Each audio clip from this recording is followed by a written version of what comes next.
Ja, schönen guten Tag. Heute Beth Hart aus Los Angeles. Welcome, Beth Hart. Thank you. I'm really happy to have you here today. Thank you. And I have to admit, she just played a few songs for us unplugged. You're gonna listen to it. I'm sure it's on this page. Just scroll down after you've heard the interview.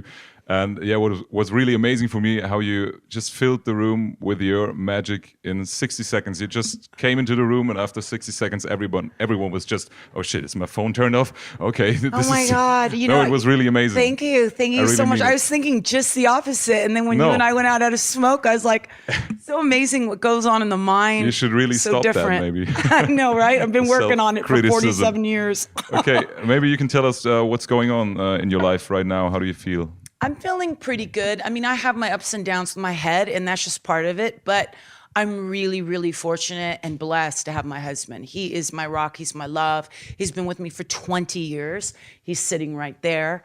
And if it wasn't for him, there's no doubt about it, I wouldn't be doing this. I would have been done with this many, many years ago. So I get to do what I love to do. And I get to have some joy and health and goodness in my life, you know? And that's a direct result of my family and my husband, you know? It's good. Okay. Yeah. Unfortunately, fans here around in this area will have to wait to see you live, but you will be playing a show on the 7th of November 2020 here in the Mannheimer Rosengarten. It's a place where, I don't know, Jethro Tull, Roger Hodgson, Yes, and many other great artists played before. Yeah. Are you looking forward to that gig? I always love to play in Germany. It doesn't matter if it's a tiny place or a larger place. It's always a good time. I love playing Europe, period.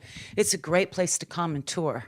All right. Yeah. Let's go back in time just for 2 or maybe 3 questions. Okay. What can you tell us about your first encounter with music? Oh, okay. So my very first encounter. First records or whatever. Well, the first time I ever played music, was playing in the den all day, every day, and the commercials would come up, and there was a piano commercial, and there was a song that I didn't know who it was. It was just the piano being played.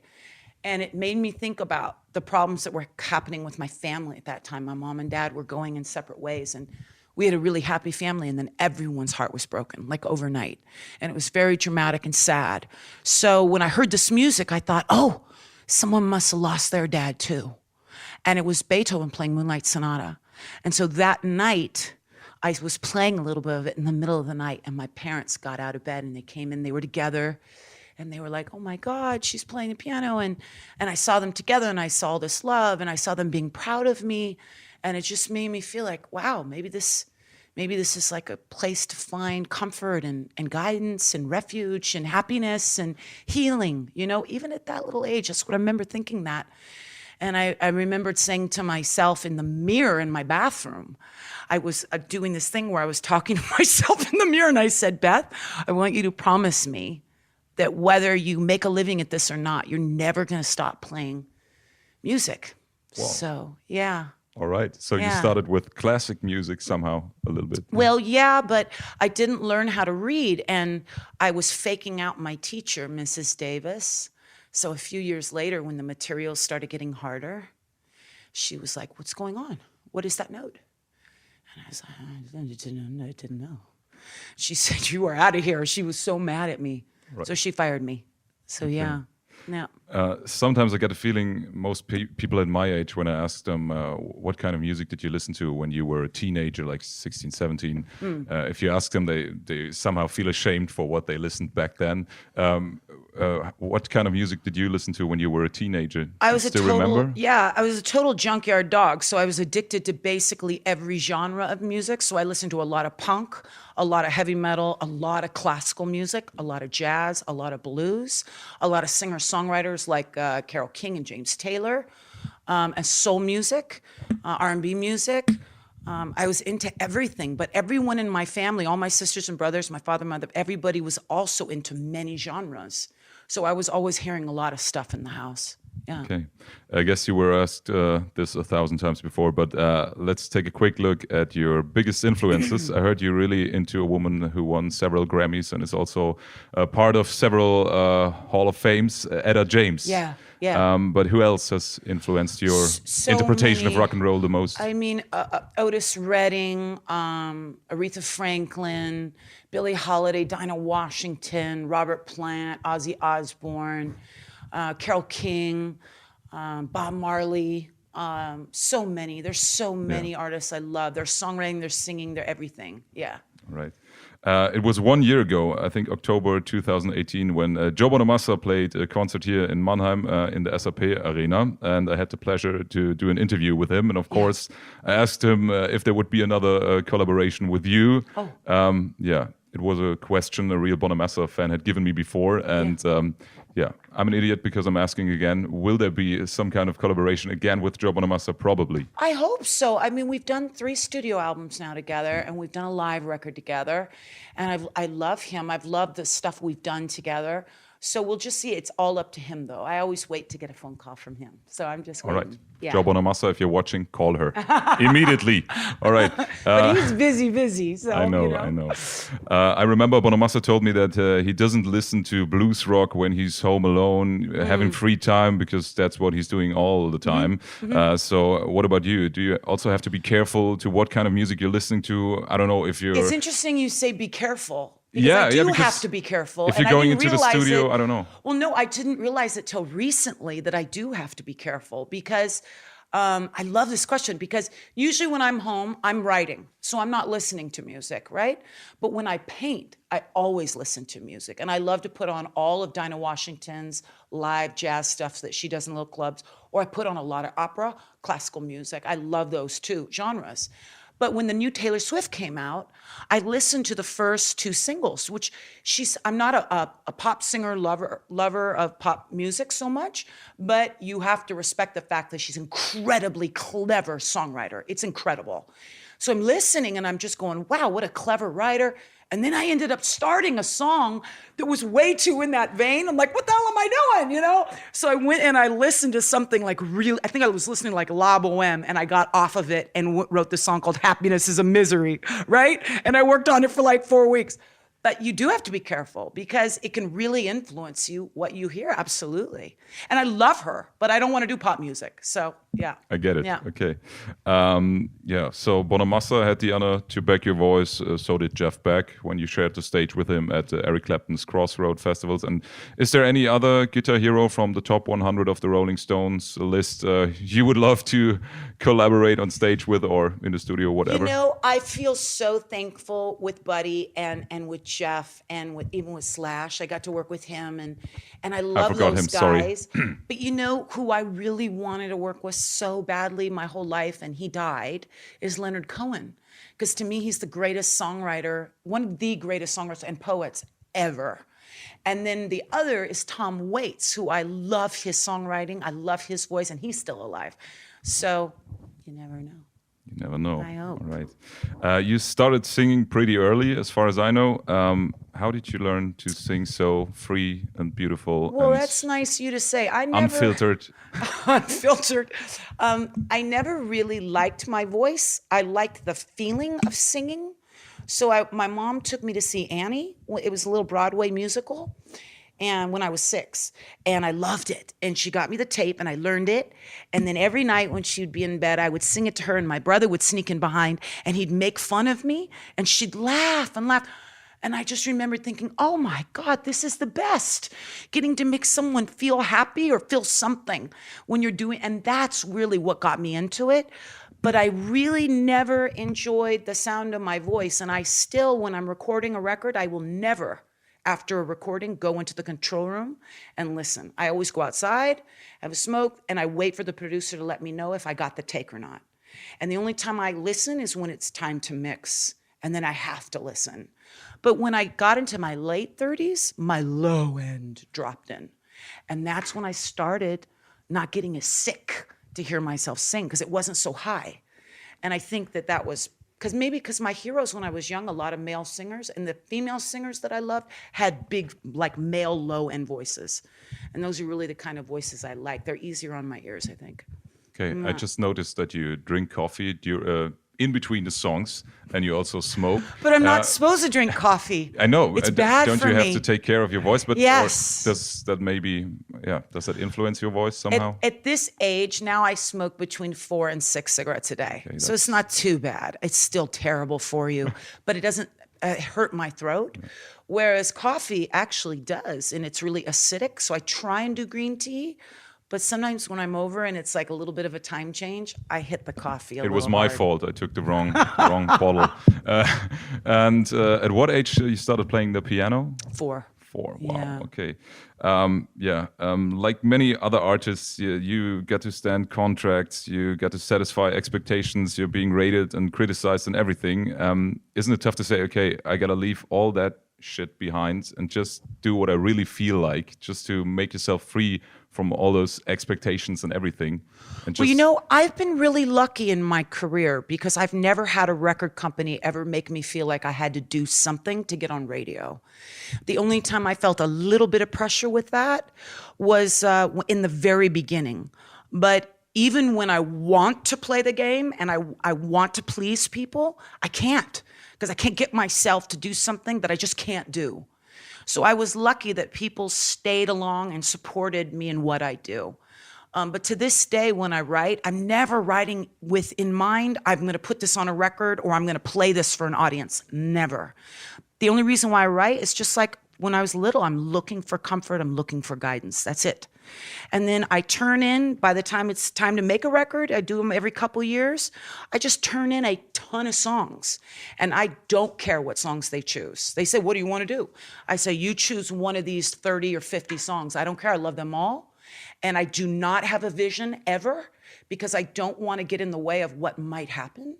And that's also why I like to work with different producers every record, because then you give yourself an opportunity to change and shift and grow. Whereas if you're making it about what you want, you actually end up compromising yourself because you get in the way of what could be, right? So you must have a vault full of unreleased songs. Is that right? no, every time it comes, so like I turn in a ton of songs for this record like usual, and then whatever is not used, if I'm still into those songs by the time the next record comes up, I've already written now a bunch of new songs that year or two, then I'll turn those in along with the new stuff. Okay. Yeah. Okay, and you just mentioned a musical where your mother took you to. Yeah. And I read somewhere that you did a musical and you sang the songs of Janis Joplin Janis, yeah. a few years ago. I don't know. Yeah, late 20s. That was a long time ago. Okay. Yeah. Couldn't be. All right. If they would do a biopic about Janis, I mean, you would have the voice, and you're a singer, a great singer. You're a great piano Thank player. you. You're a painter. I learned A little bit, yeah, actor, I like it, but amateur painter. Actor, No, would I you- don't consider myself an actor. No, I did that Broadway show. I loved it the first time round, but then I had a really bad drug problem that happened full blown after I did that show. So then when I went to do the show again, I didn't like it because it got too real.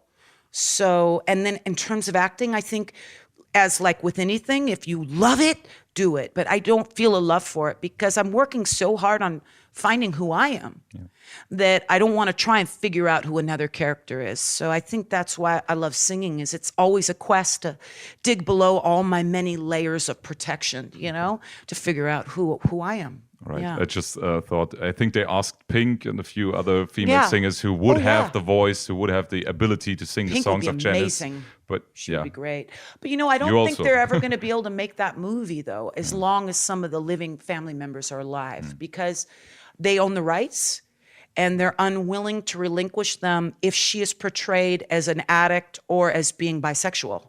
And she was, but the family, you know, is from because I remember they had asked me to do the film many years ago. They were going to make a motion picture. And do you remember that movie, The Rose, with Bette Midler? It's a really old movie. haven't It's way seen it, before no. your time. Great movie. But that was also supposed to be Janis. And at the last minute, the family pulled the rights to the songs. So, okay. yeah. Okay. Even if it was one of your first small steps in your musical career, today you can say whatever you want, what you think. But what do you think about the concept of casting shows these days? I mean, What do you mean? What is that? because there was one casting show where you had a... Oh, you mean Star Search? Yeah, right. Oh, yeah. So I loved doing that show. It was so fun. But what was great was it was not a popular show when I did it. Okay. It had waned way. So now it was only aired on Sunday nights at midnight I didn't know that. on Okay. cable. Yeah. So, and back then, no I one thought it had would have cable. been really big also back then. No. Okay. So, and then I didn't get a record deal out of it or nothing. And I won the show. So it was so fun, but it didn't really hurt me or help me. it was just something that I got to learn how to do TV, and I made some really good money. I was broke, and I made good money doing it. So yeah, it was great. It was nothing like though American Idol, nothing like that. Not yeah. I think one can say you're really working hard. Nearly every year you're dropping a new album, and yeah, I think let's talk about your new record. Okay. It's out since a few days, 10 days, I think now. Oh, end is of it September. Out? Yeah, I thought it was already out. Yeah, it's called okay. War in My Mind. It looks like this. It's a beautiful cover, by the way. Can you tell us Thank something you. about the cover? It looks like a painting. That's Roy Koch. So we did this photo with the piano. We were outside in Lancaster where we usually do videos or photo shoots.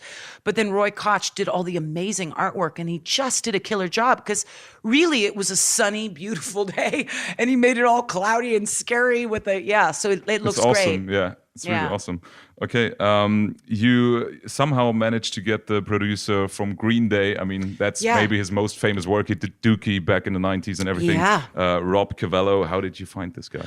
So I was invited to a dinner party, and he gives a lot of dinner parties because he loves to cook, and he cooks for a ton of people. So there'll be tons of tables all at his house, and so he had a piano there, and I came and after dinner, I snuck up on that piano and I played a few songs. And it wasn't to try and get his attention or anything. It's just anytime I see a piano, I'm going to play it, if they'll let me. And he came up after, and I'd played Sister Dear, War in My Mind, and Rub Me for Luck. And those were 3 songs that I had just finished. And he said, I want to produce those 3 tracks. Wow. And I'm like, so wow. he found you. All right. Well, yeah, but I had met him 15 years prior. He came to my house because he was considering maybe signing us to Warner. And I wasn't with Atlantic. I'd been dropped by my label. But then my producer went ahead and turned in the music too early, and he didn't like it. So he passed. So I had met him years prior. Yeah. Right. Yeah. I think it was Sting from The Police who said that he often makes up a story and then he builds around a song around that story. I do just the opposite. You do just the opposite. I always write the chords, then the melody. I get a semblance of a arrangement, parts, and then if I get that far, then I'll spend the time doing the lyric. But because the lyric is always the hardest for me, so if the music can keep me long enough, then I'll write the story to it. But I won't touch it with the lyric until then. Okay, and the singing melody, that just how that it always happen? is chords first. Yeah. So whether I'm on the bass guitar or the piano, I'm always working out the chords, and then the melody comes. But that is always a fast write for me. I don't know why it's always been that way. The music writes itself. But then the lyric, unless I get lucky, is a lot of effort. It takes time. One song from my father called Tell Her You Belong to Me took me over 1.5 years to write the lyric. And the music was done in 2 days. But then like Sister Dear, which is on this record, the lyric and the music was done in a half hour. So I just don't ever know, but the music is always fast. And then usually the lyric takes time for me. Okay. To me, your new album seems pretty sincere and honest. I mean, Thank you. I got the theory that an artist got to invest something into a song like heart and soul and pain, whatever, and then he gets back, the ability from the songs to alter the emotions of other individuals, what your new album absolutely does, I think. Thank you. Yeah, maybe, how was it with the songwriting with the new album, War in My Mind? Well, I don't ever write for a new album. So I'm always writing. So we go out on the road, we do 4 or 5 weeks, and we always have at least 4 weeks off. Then we go out for 4, 5, 6 weeks, and then we always have 4 weeks minimum off. So whenever I'm home, I don't go out, I don't leave the house. I stay home, I cook, I clean, I garden, and I write music. And that's my daily thing. So I'm always working on material. And that's probably why I always have a lot of stuff to turn in. You just lock the door? Or? I have a studio downstairs, and and the dogs can come in, my husband can come in, it doesn't matter. And usually when I'm working on something, I will send it, or I'll make a phone call on my iPhone, and I'll send to my sister, and I'll say, listen and tell me if you like this. Or I'll say to a best friend, hey, check this out, I'm working on this. And I'll get some feedback, All right. Yeah. I think some big German music critic magazine wrote that Rob Me for Luck could easily be the main theme song for the next James Bond song. And with that in my mind, I just couldn't get it out. Listening to it, it would fit perfectly just fine. I if wish the we'd get movie that. makers would ask you, would you say yes? Yes. Maybe? Absolutely. And it's the first thing Rob said to me when I played Rub Me for Luck at his house. He's like, that's total James Bond. It's obvious, I have to say it. It's so fun. Okay.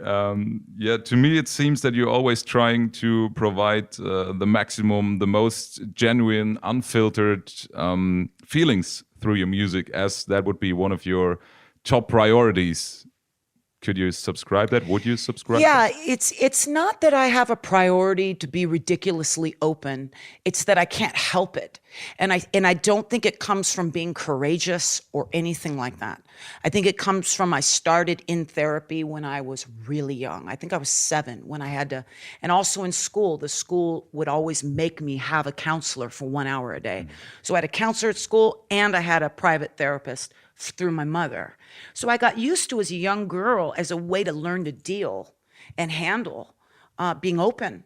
And through that honesty of whatever that, or as honest as I could be, and finding peace through that. So music was always a part of that. So I think that's what it is, you know? Yeah. Right.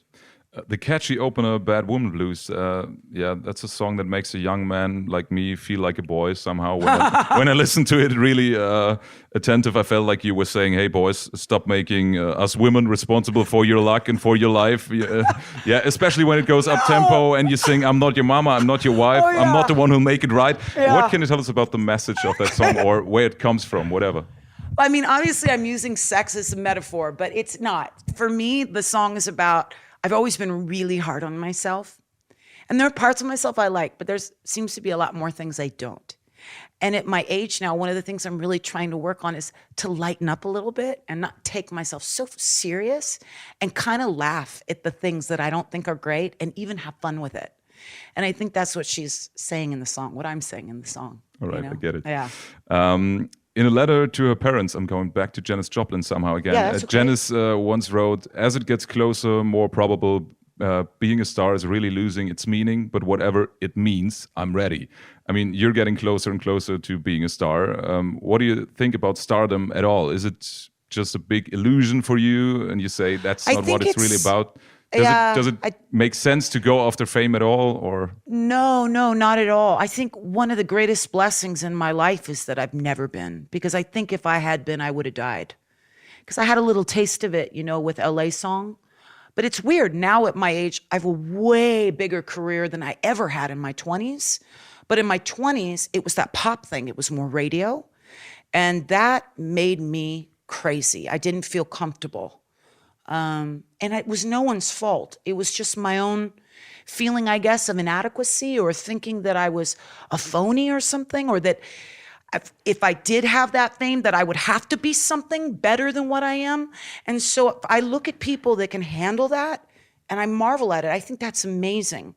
But that's not something I don't think I could ever handle. I didn't mean. Yeah. It was not what I thought about you. Yeah. Okay.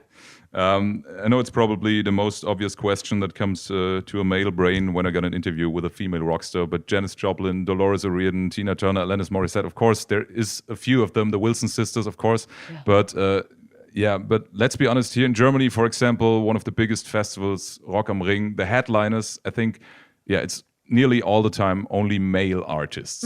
What do you think about that lack of female energy in rock, if I may say it like that? That sounds a bit spiritual. This might sound so naive, but I've never felt that way ever about myself. And I'm 47 years old. I've been in this business. I've been signed since I was 20, and then with Atlantic since I was 23.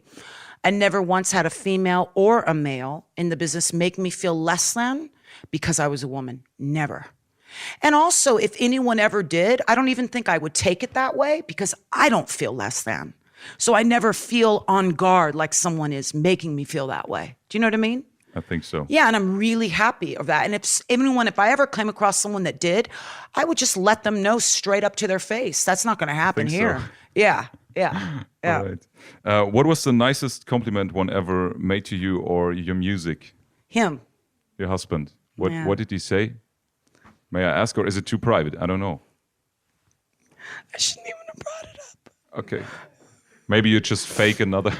So the other day, we were talking about men and women. I'm sorry, I'm getting emotional. I'm sorry too. I didn't want to make you cry. but I want to say it because it was the nicest thing anyone's ever said. And we were just talking about, because the women's movement, what's happening right now, right? And I said, Scott, if God came to you and said, you have to come back and be a woman for 35 years, who would you be? And I'm thinking he's going to say someone like really cool, like Nina Simone, or, you know what I mean? And he goes, I'd be you. And I was like, what? And it was like the sweetest thing. You made a good decision marrying him, I guess. Yeah. What was the biggest breakdown or glitch you ever had on stage? Is there anything where everything went wrong? When everything goes wrong, it's always dependent on where my head is.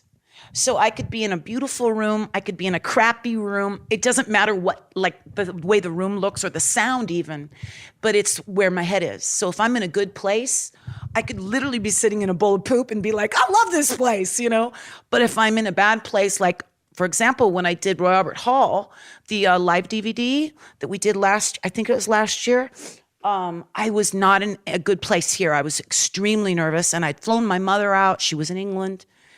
And the whole show, I just thought, these people hate this show. They want to leave, but they don't want to hurt my feelings. So they're forcing themselves to stay in their chair. Oh, it sucked. But then, we played somewhere not too long ago that was a small place, and I loved every second of it. It was wonderful.